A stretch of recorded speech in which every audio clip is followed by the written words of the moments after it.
Hi, my name is Renford Reese. I'm a professor in the political science department at Cal Poly Pomona and also the director of the Colorful Flags program.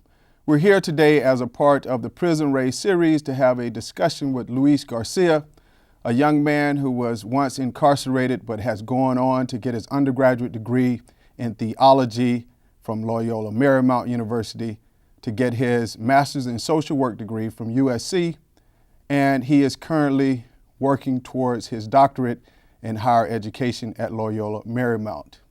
He has a very powerful and inspirational story. I want to talk to him today about his evolution, about his transition, and the lessons learned along the way. Luis, glad to have you with us. Thank you for having me. So tell me something about your background. Tell me something about your family structure growing up. What was it like? Well, I lived in a pretty middle-class neighborhood. I always liken it to kind of like the Bad News Bears. I grew up in the 70s. It was a pretty nice family environment. My father's a retired deputy probation officer. My mom worked and had a pretty stable family, a lot of grandparent influence, and we went to good schools. It was a good environment. So your parents were together when Yes. you were growing? Okay, so tell me about what area? What is it part of Los Angeles? Yes, unincorporated Whittier area, southeast LA County. Right, okay. And Montebello and Santa Fe Springs. Okay, so tell me about your hobbies. What were you interested in as a kid? I used to like to, well, I liked art and I liked drawing. Specifically, I used to like to draw cars. I used to really, kind of like I had eventually in my head, and I wanted to do car designing at one time. Oh, okay. And then what type of student were you?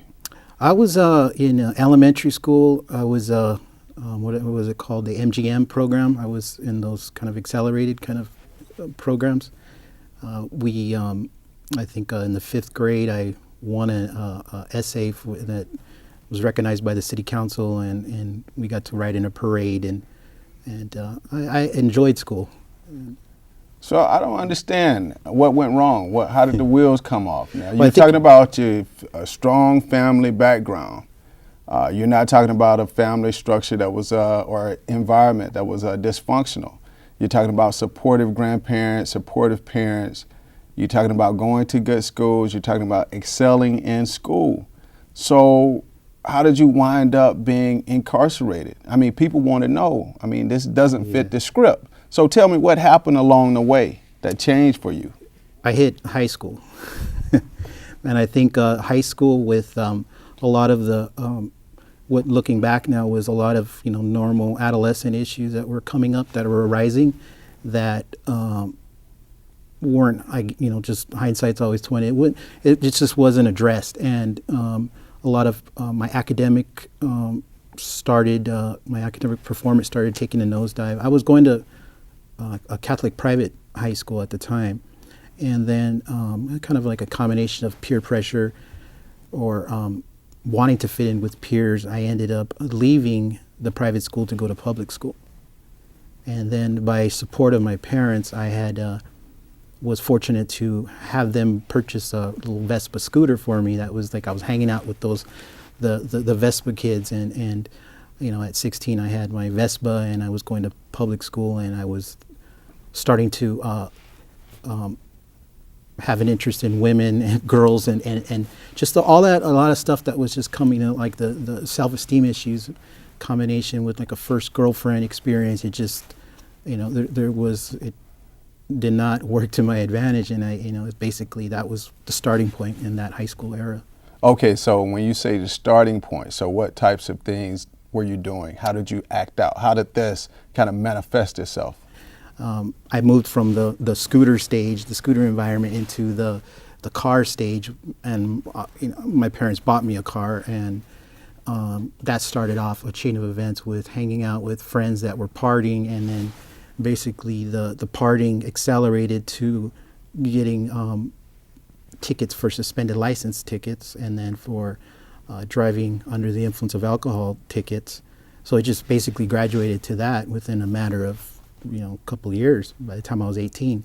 So you had more than one DUI? Yeah, I had, by the time I was 21, I had 3, and then I had numerous suspended license tickets. Okay. So what happened as a consequence of you having 3 DUIs? Well, the consequence of having the suspended license, I think, came first. Well, no, the DUI came first. Was it started off with some overnights in jail, and then it graduated to, I think it was by the time my 3rd one I had, it was a 210-day sentence in LA County Jail.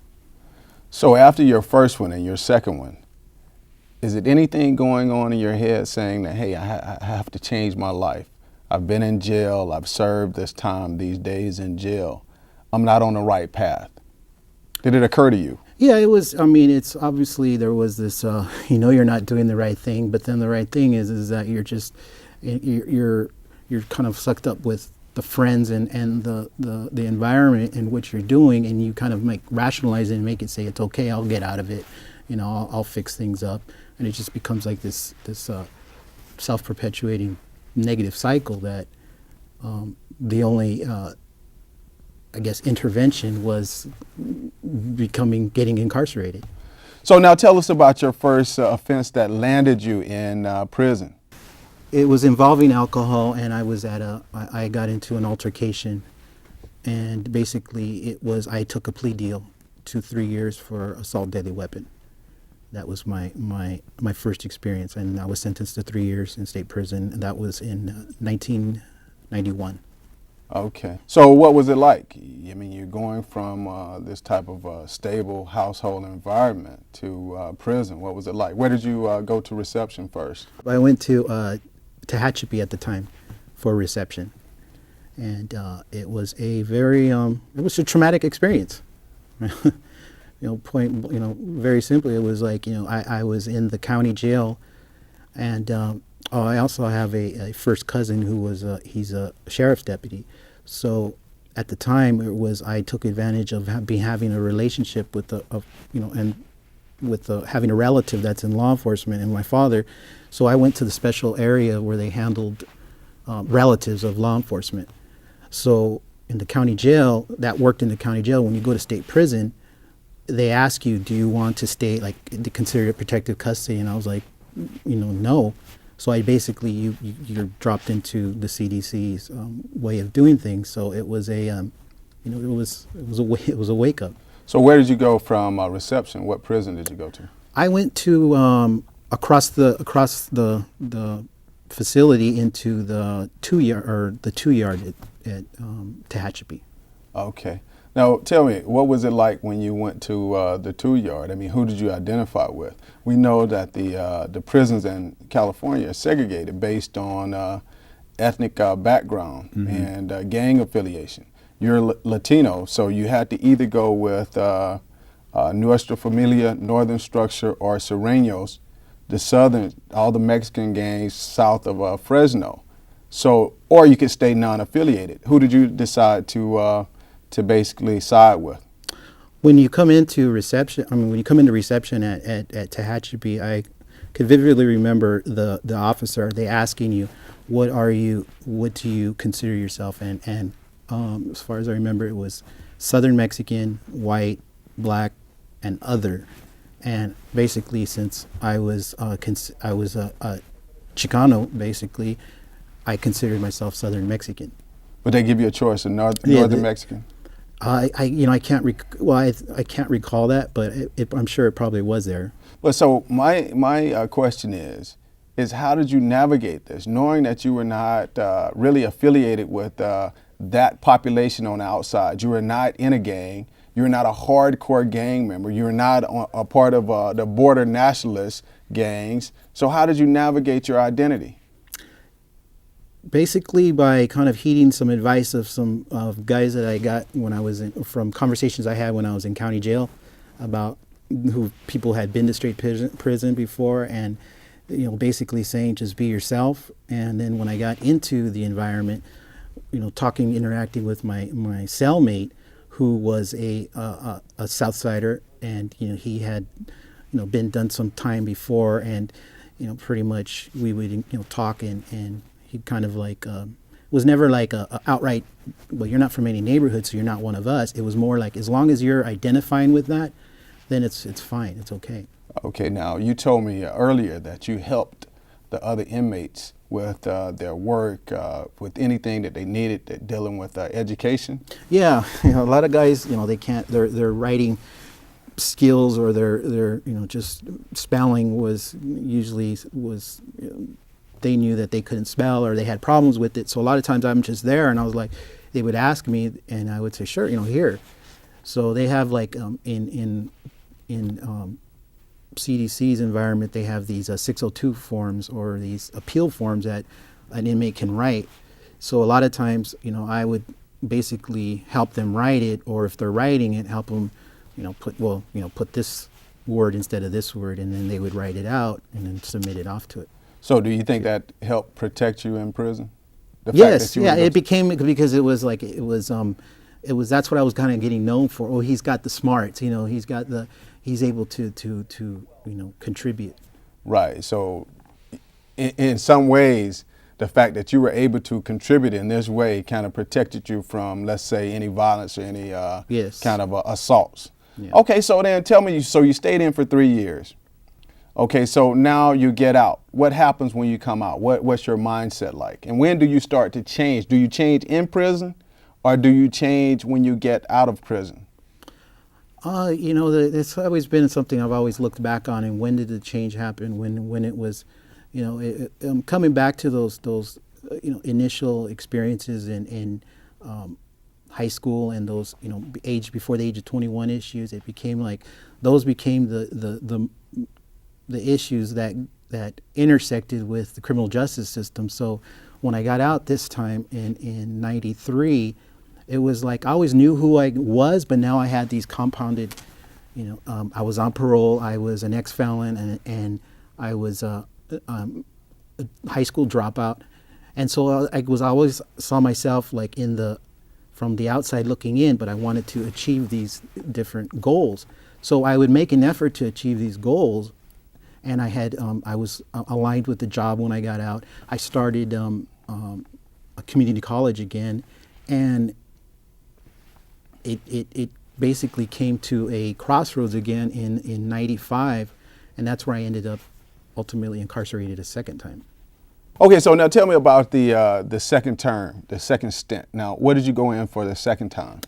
The second term I was again involving alcohol, and I was convicted of second-degree commercial burglary, I believe it's called. Okay. If I can remember correctly. Okay, and then where did you go? I went to Wasco Reception, and I went to Susanville. Okay. And then I was trained. I went through fire camp training, and I ended up going to fire camp, and then from fire camp I went to work furlough in Long Beach. Okay, at any time during this period did you seek to get substance abuse help? I mean, obviously you're having a problem with alcohol, so did you ever go to any type of alcoholic anonymous group meetings? When I was in Tehachapi, that was my first term, yes, and then in the second term, no. And basically I was just navigating it on my own at the time. Right, okay. Now, how long did you spend the second term? The second term, it was about 16 months. 16 months. Okay, now, when do you really start to transition into becoming the person that you are today? That happened on my third violation when I ended up in Chino Central.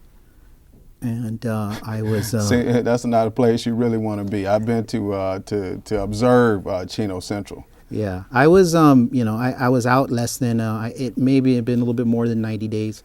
But again, the acting out and the combination with the alcohol really just, basically was, I had my parents very concerned, had my father concerned, and basically what had occurred from there is that they informed my parole agent, and my parole agent came to my parents' house and arrested me and took me into custody and took me to county jail, and then from there I ended up at Central. So it's kind of like a matter of 2 weeks, here I am in Chino Central, going through the reception process there, and part of that reception process, they have you talk to a clinical psychologist. So it was right there with her. I basically asked for help from within the corrections environment, which I knew was like I didn't want to do because of the way their classification process is. So I knew I would have to go into like a new classification system, and I didn't really want to do that. But I really just told myself, it was, here I was again, so I might as well just do it. Okay, so did you get help in the? Yes, yeah, I was fortunate, I think, because what occurred is that I was transferred over to the men's 1 yard, and basically that psychologist was actually, that's where her base was, on the 1 yard. So through other circumstances, after the third term, you're considered, in prison lingo, I guess they call it a regular. So, and here is like, wait, but I only had 3 times, and 3 times is enough. And so, but this is before the 3 strikes law, right? No, this was actually this was after. This was in '97. Okay, so do you have a strike? I believe I have 1. Okay. So we've talked about the dark side. Now I want to talk about the brighter side. Now, when did you start to transition? You asked for help, you received help, you came out, and when did you enroll in Loyola Marymount? You told me the story about the person at Harvard who was admitted to Harvard. They found out the person had committed murder. The president said, no, we can't, we have to deny your application. But the president at Loyola Marymount, to your amazement, your surprise, said, look, we would have to really contemplate this, and we would just not deny this person automatically. So tell me about the impact that this had on you.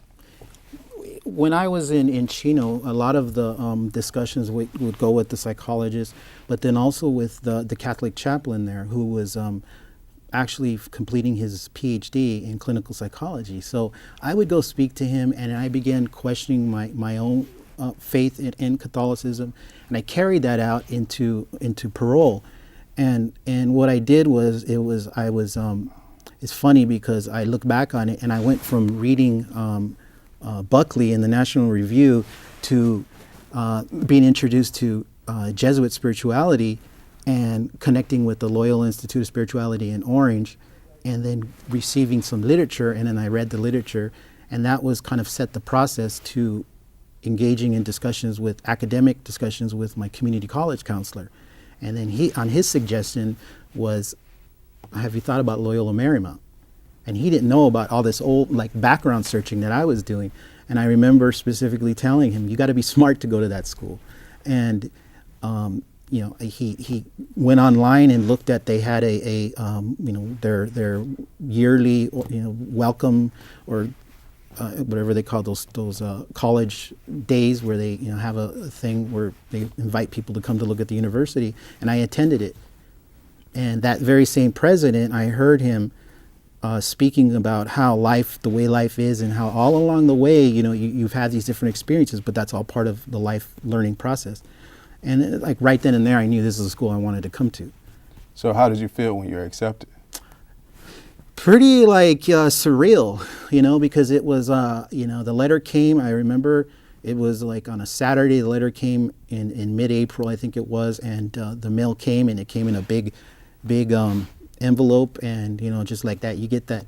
It's kind of like the heart feeling that you're sinking when you get sentenced to a heart feeling that getting synced, because I was like, whoa, I got accepted to Loyola, to university. So it was I just reflect back on those past experiences, but this was a good experience, and it was pretty surreal, but it was real. Okay. So now tell me about how long you majored in theology, you minored in psychology. So what was it like sitting in a classroom? You're not a regular as an inmate now, you're a student. And it had to be pretty liberating. How did it feel when you were in the classroom? It was a process. I originally was a psychology major, and I transferred, and basically I was struggling to some degree.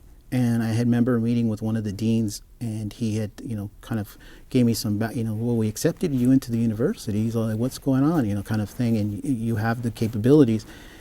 And I realized that I didn't like psychology. And what I did like was theology, and I liked the being able to write and express my views and engage in those discussions. And so I switched majors. Okay.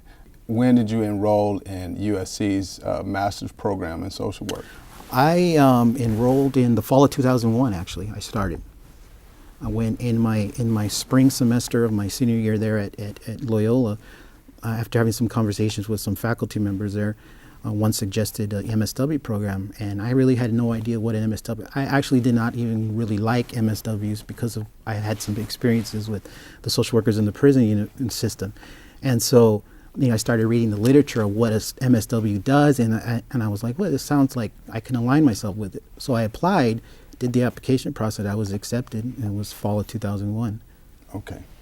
So this is quite a transition. I mean, you went from being in prison to what some would probably call as being incorrigible, to getting a degree from Loyola Marymount, to going to USC. USC is a pretty prestigious university. Loyola Marymount is also, but to going on the campus of USC, how did it feel when you just first stepped foot on the campus? Yeah, I got my doctorate from USC, and I just know how it is a pretty spectacular learning environment. Yeah, it was, well, I had already went through the Loyola experience, which was, in comparison, it's a smaller university. So when I was at USC, I was like amazed. I mean, I enjoyed it. I mean, it was like it was a lot of, things that I was going to connect into the university. And it was pretty, it was, again, it was in a sense surreal. Wow, I'm here. And it's kind of like, I think, as I look back on it, and I think now that there's been some time, and you look back and you start, I think there's like this, I'm set, but you really don't feel it until after you're done. Right. And I guess it kind of settles in, and then now it's like, wow, it's like. So you have your thing going on here, which is amazing. I want to get your family's reaction to this type of transformation that is happening. What do your parents think? What do your relatives think? What do your friends think about what is going on with Luis Garcia at this time? Well, I think the family was they've been, they've always been supportive in all manners, and it was like when I graduated from Loyola, my whole family showed up to the graduation. When I graduated from USC, I had two close friends with me that attended, and then some of my family members were there. And it's a lot of, like, one of my aunts will always, it's like it's just amazing. And I guess, like, sometimes it's like, I guess it is amazing. It's just something I feel like I've always wanted to do, and it's finally, I did what I needed to do, and I did it right, and it kind of fell into place. So you're currently pursuing a doctorate in higher education from Loyola Marymount? Yes, it's a EDD program, Educational Leadership for Social Justice is the title, and I am in my second year now, and I applied right during the final year of my MSW studies, and then I was accepted, and then we started last fall. Okay, tell me about your personal statement. You remember it? It was pretty much a little bit overview of all my different various experiences and my personal experiences, and I did include, well, my research interest now is the experiences of parolees who are now in community college or in any in an education environment.